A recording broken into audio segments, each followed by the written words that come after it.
আসসালামু আলাইকুম রহমতুল্লাহি ওবরকাতুহু। সম্মানিত দর্শক, আজকে যে বিষয়টি নিয়ে আলোচনা করব সেটা হলো পালানো নিয়ে।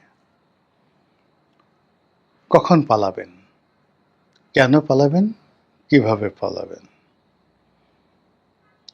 এই পালানোর যে ঐতিহাসিক কাহিনী, বিশেষ করে রাজনীতিতে যে পালানোটা কতটা অপরিহার্য,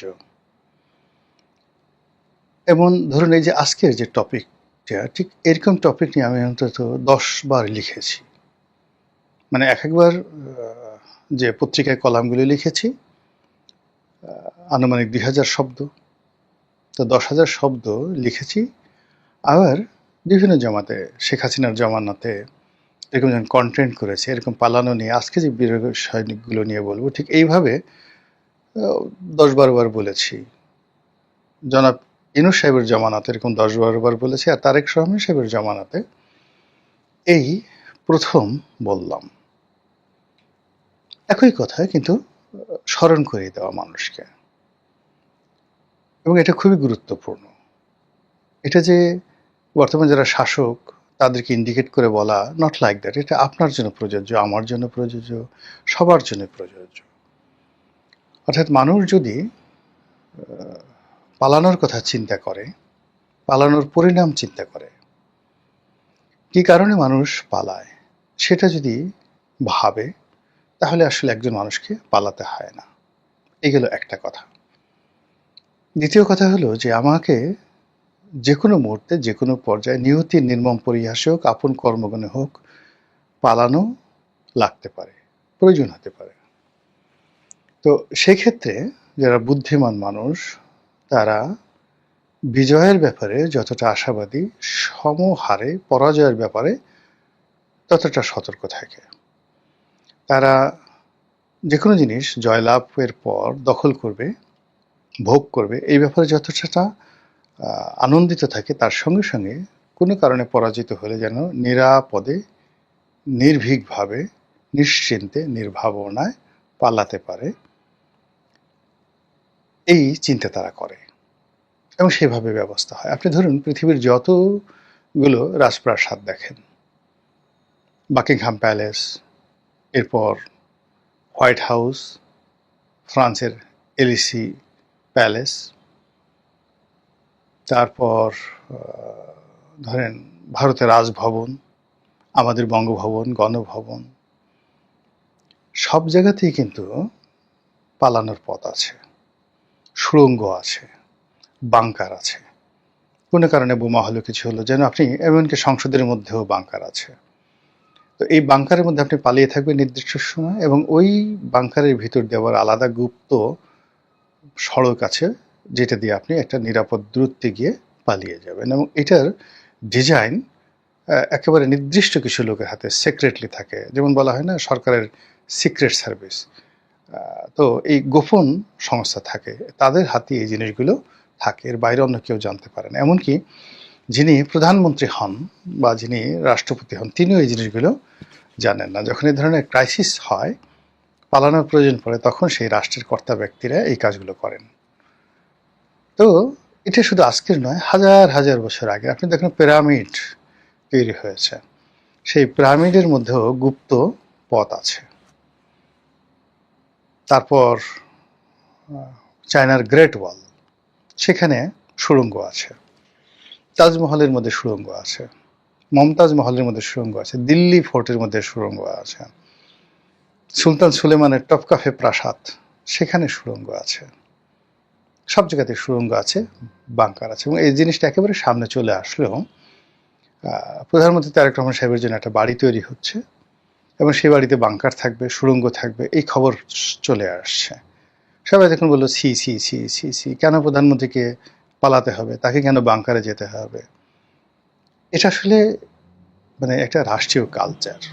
যখনই আপনি সরকার প্রধান, রাষ্ট্রপ্রধানের জন্য বাড়ি করবেন, সেটা এখন হোক, মধ্যযুগে হোক, প্রাচীন জামানায় হোক, সব জায়গাতে একটা পালানোর একটা, যাকে বলা হয়, রাস্তা থাকে। এটা রাজনীতির জন্য অপরিহার্য। এ গেল নাম্বার ওয়ান। নাম্বার টু হলো যে পালানোর ব্যাপারে আপনার প্র্যাকটিস থাকতে হবে, আদারওয়াইজ আপনি পালাতে পারবেন না। পৃথিবীর অনেক বড় বড় বিজেতা, বিশ্ববিজয় বীর, তারা সফল হয়েছে কেবলমাত্র নিরাপদে সময় মতো পালিয়ে যাওয়ার নিদারুণ দক্ষতার কারণে। পালিয়ে যাওয়া মানে পালিয়ে যাওয়া নয়, পালিয়ে যাওয়া মানে নতুন করে ফিরে আসার উদ্যম তৈরি করার। এই যে ধরুন এত বড় একটা বিপ্লব হলো, শেখ পরিবারের একটা সিঙ্গেল লোকের একটা পশম বিপ্লবীরা টাচ করতে পারলো না, তারা পালিয়ে গেল। আপনি বলছেন তারা পালিয়ে গেল, কিন্তু তারা বলছে যে আমরা ফিরে আসার জন্য গিয়েছি, উইল কাম ব্যাক। এবং এটাই এখন বাংলাদেশের রাজনীতিতে সবচেয়ে ভয়ের কারণ। শেখ হাসিনাকে আপনি বলছেন আত্মতৃপ্তির জন্য সে হেলিকপ্টার করে পালিয়ে গেছে, সে বলছে যে না, আমি পশ্চাৎপসরণ করেছি, কৌশলগত কারণে আমি একটু পিছনে চলে গেছি সামনে খুব দ্রুত আসার জন্য। ঘটনাটা এরকম, যেমন আপনি একজনকে একটা ঘুষি মারবেন বা একটা চড় মারবেন, যদি হালকাভাবে যদি আপনি মারেন তাহলে ইনস্ট্যান্টলি সে ব্যথা পাবে না, কিন্তু আপনাকে যদি খুব জোরে একটা ঘুষি মারতে হয়, বক্সিং করতে হয়, তাকে একটা চড় বসাতে হয়, আগে আপনাকে পিছনে হাতটা নিতে হবে, এরপরে সজোরে সামনের দিকে এগিয়ে আসতে হবে। এটাই হলো নিয়ম। তো এই যে পালানোর একটা আর্ট, যারা নিরাপদ, এখন এই যে আওয়ামী লীগ যে তাদের টাকা নিয়ে, পয়সা নিয়ে, ধন নিয়ে, সম্পদ নিয়ে, প্রযুক্তি নিয়ে, কানেক্টিভিটি নিয়ে তারা যে পালিয়ে গেছে আপনি বলছেন, আর তারা বলছে উই আর কামিং, আজ আসবো টুস করে ঢুকে পড়বো, কাল আসবো টুস করে ঢুকে পড়বো। এর ফলে কি হচ্ছে, আওয়ামী লীগকে কেন্দ্র করে যে আতঙ্ক তৈরি হচ্ছে, যারা ক্ষমতায় আছেন, যারা বিরোধী দল আছে, সকলের মধ্যে। এর মূল কারণ হলো আওয়ামী লীগ অসাধারণ দক্ষতার সঙ্গে পালাতে পেরেছিল।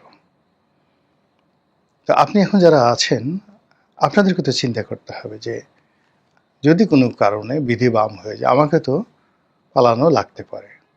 এই চিন্তা করাটা খারাপ কিছু নয়, যে কোনো কারণে হতে পারে, যে কোনো কারণে হতে পারে, কিন্তু আপনার একটা ওয়ে থাকতে হবে যে আমি কোনো অবস্থাতেই নিঃশেষ হব না, ধ্বংস হব না, আমাকে আবার ফিরে আসতে হবে রাজনীতিতে, ফিরে আসতে হবে দেশের কল্যাণে, এবং এই জন্য পরিস্থিতি সামাল দিতে আমাকে ব্যাকফুটেজে যেতে হবে।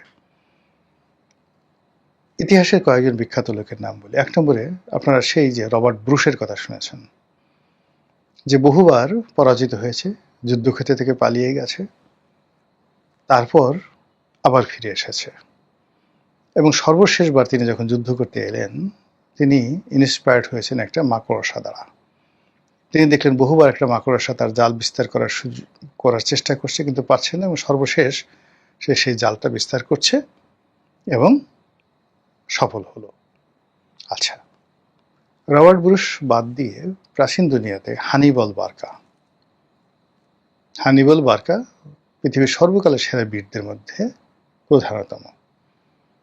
তিনি যে কাজটি করতে পারতেন, প্রয়োজনে তিনি পশ্চাৎপদ হতে পারতেন, পশ্চাৎপসরণ যেটাকে বলা হয়, যুদ্ধক্ষেত্র থেকে পালিয়ে যেতে পারতেন, আর দ্বিগুণ, তিনগুণ, চতুর্গুণ শক্তি নিয়ে আবার ফিরে আসতে পারতেন। ইভেন খালিদ বিন ওয়ালিদ, তার যে ক্ষিপ্ততা ছিল, দক্ষতা ছিল, তিনি যুদ্ধের ময়দানে বিদ্যুতের গতিতে সামনে এগিয়ে যেতে পারতেন, এবং বিদ্যুতের গতিতে পেছনে পালানোর ভান করে যুদ্ধরত সৈন্যদের মধ্যে বিভ্রান্তি ছড়িয়ে দিতে পারতেন। তারপর হঠাৎ করে ইউটার্ন নিয়ে প্রচণ্ড শক্তিতে আক্রমণ করে তিনি এক একটা ইতিহাস তৈরি করতে পারতেন।